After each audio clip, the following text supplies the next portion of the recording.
Good morning. Thank you, Dr. Lucky Reddy, for inviting me to speak. I'm Dr. Gurudevan. I'm one of the cardiologists over at Cedars-Sinai Heart Institute. I'm a non-invasive cardiologist by trade.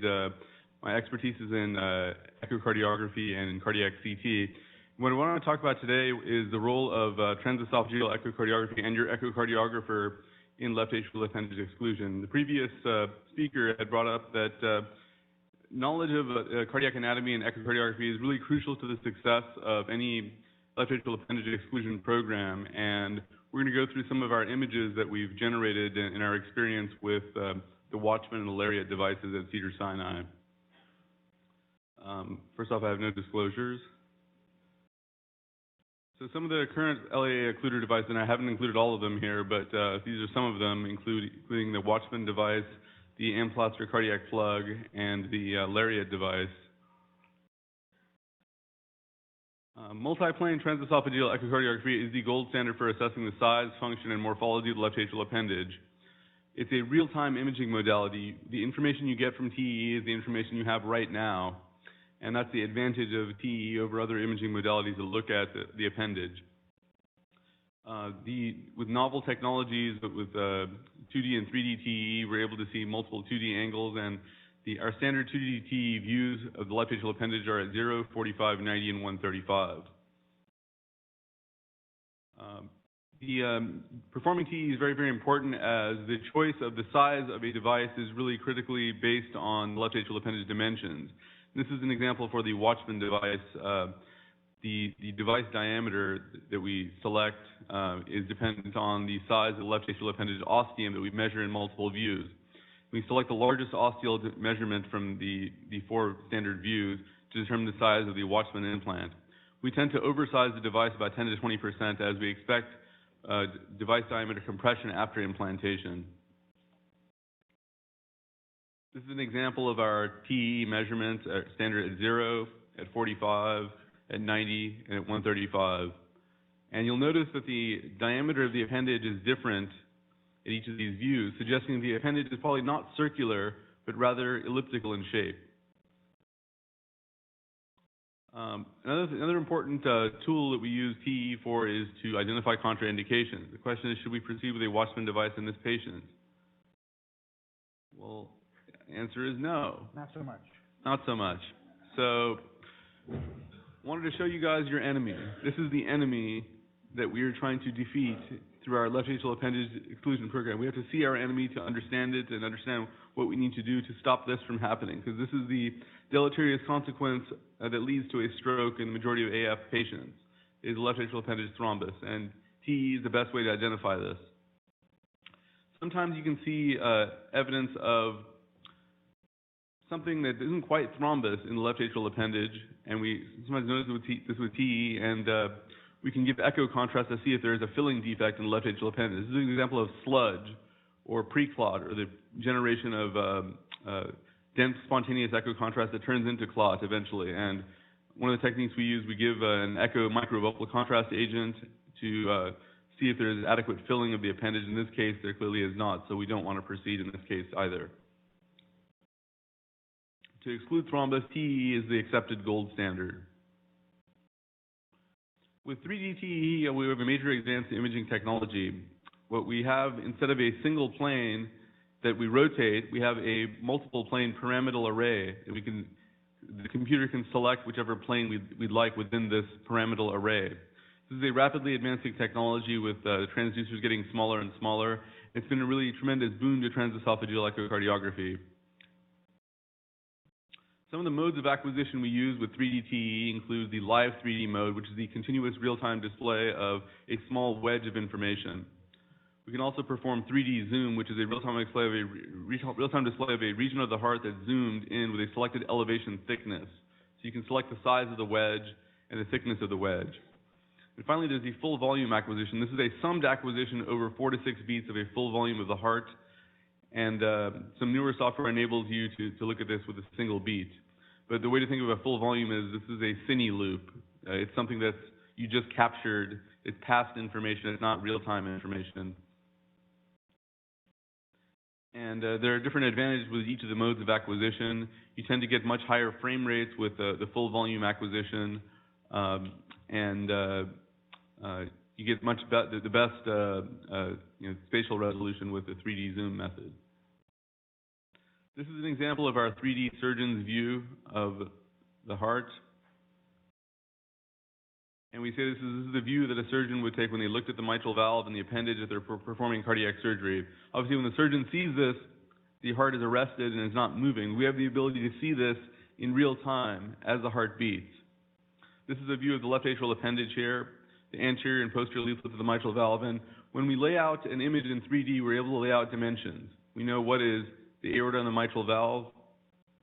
We know what's anterior and posterior, medial and lateral. We'll be able to describe to the interventionalist exactly which direction they should go in when they perform the procedure.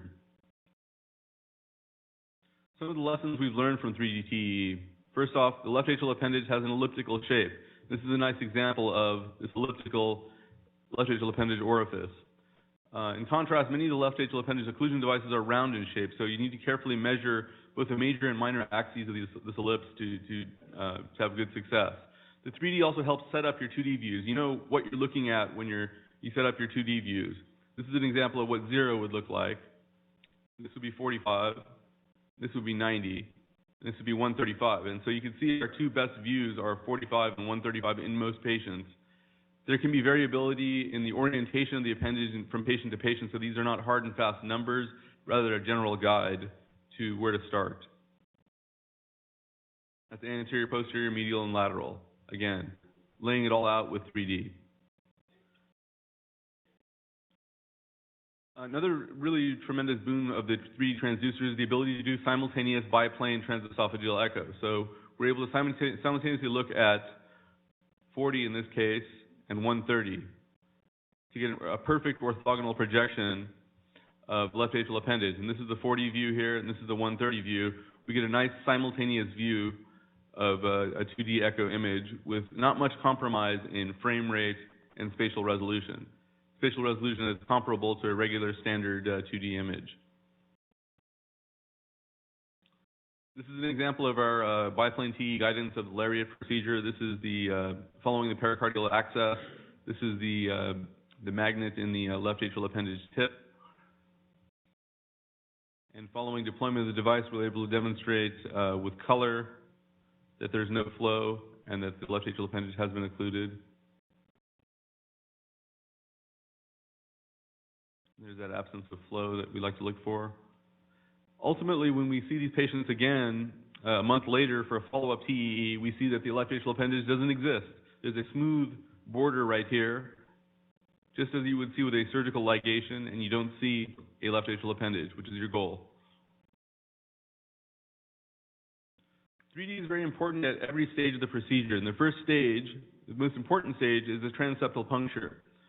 In 2013, our focus is not just getting a transeptal, rather getting a transeptal in exactly a good location such that the rest of the procedure goes well. This is an example of the tenting of the septum that we see from the Brockenbrough needle and the entry of the needle into the left atrium and the disappearance of the tenting.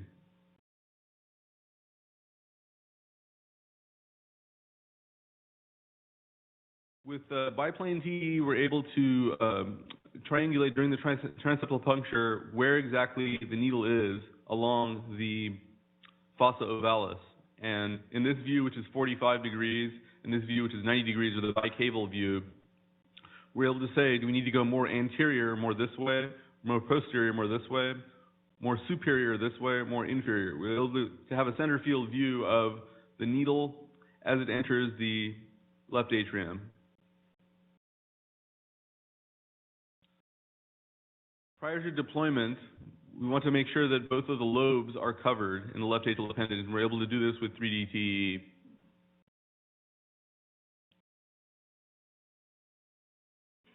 Post-deployment, there can be problems, and in this case, we see a problem. Well, what's wrong with this picture? This is a Watchman device going in, and we see that the undersurface of the barbs are actually exposed. This portion is exposed, and generally that should not be the case. As it's more thrombogenic, this region down here, than the region that's covered by Gore-Tex.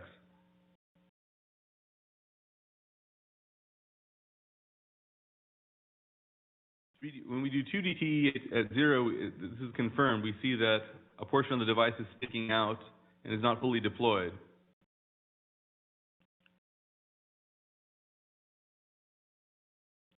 We recapture, reposition, and redeploy the device. This is before and this is after, and now we're satisfied that this device is well opposed in the left atrial appendage.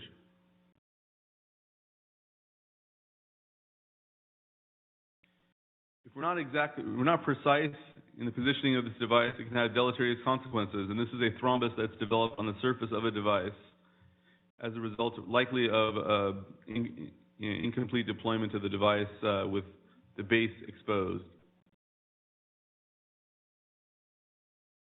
So, as a summary, advantages and advancements of TEE technology. TEE is very important before, during, and after the procedure. The superior spatial orientation helps you set up your 2D views and enables more accurate size measurements of the left atrial appendage orifice. Simultaneous biplane TEE can help triangulate the exact location of the device. You can see the orientation of the device, and finally, 3D TEE technology is a great supplement to excellent 2D TEE imaging, and its role is going to continue to grow in the future as our devices continue to grow and expand in this field. I wanted to show you a little bit about our cath lab configuration for structural interventions. This is our back table. This is the patient here, and interventional cardiologist or electrophysiologist number 1, 2, and 3. We typically have our anesthesiologist here, and echocardiographer, that's me right here, with an echo instrument right here. The TEE Pro, so very, very important is to have lead positioned here. Now, a cath lab is not designed to protect individuals back here, because the source is right here.